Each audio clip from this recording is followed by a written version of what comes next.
तो गाइस कैसे हैं आप। मैं संजय गुप्ता। दोस्तों आइए एक बहुत ही मज़ेदार कहानी। यह मज़ेदार कहानी हमें जीवन में बहुत कुछ सिखाती भी है और आपको खुश भी कर देगी। तो आइए इस कहानी को अंत तक ज़रूर देखिएगा। और एक बात और, आप कौन से शहर से हमारी ये कहानी देख रहे हैं इस वीडियो के कॉमेंट सेक्शन में बताना बिल्कुल भी ना भूलें। तो आइए दोस्तों शुरुआत करते हैं इस छोटी सी कहानी की।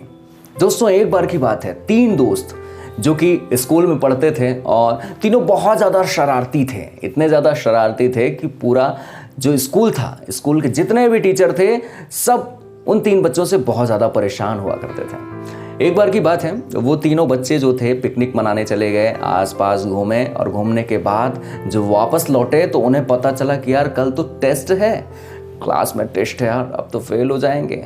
तभी तीनों ने एक प्लानिंग बनाई कि यार ऐसा करते हैं। एक प्लान आया मेरे दिमाग में, कल चलते हैं स्कूल और बोल देंगे कि सर हम रास्ते में एक महिला जा रही थी और वो महिला बीमार पड़ गई और जिसकी वजह से हम उसे हॉस्पिटल में भर्ती करवाने ले गए, इस वजह से हम पढ़ नहीं पाए सर, हमारा टेस्ट ना लीजिए सर, हम कुछ दिनों बाद टेस्ट दे देंगे।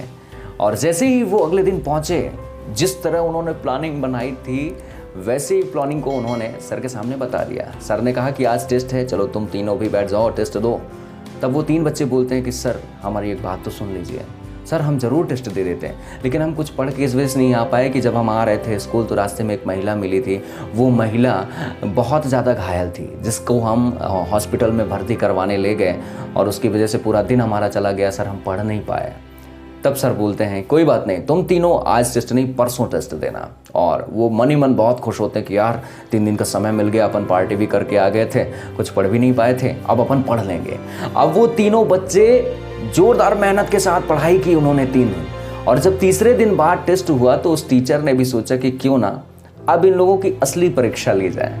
और जैसे ही उन्हें कॉपी बांटी गई और तीनों को पेपर बांटे गए, पेपर में सवाल कुछ ही थे। वो सवाल कुछ इस प्रकार थे कि सबसे पहले तुम्हारा नाम क्या है, उसके 1 अंक। और दूसरा सवाल ये था कि वो महिला रास्ते में किस वजह से बीमार पड़ी थी, किस वजह से क्या तकलीफ थी, दूसरा सवाल। और तीसरा सवाल कि तुमने उसे किस हॉस्पिटल में भर्ती करवाया।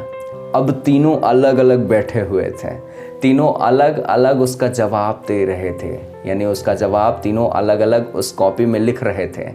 तब टीचर को पूरी तरीके से समझ में आ गया कि ये बच्चे बड़े ही शैतान हैं और तीनों की जमकर धुलाई की।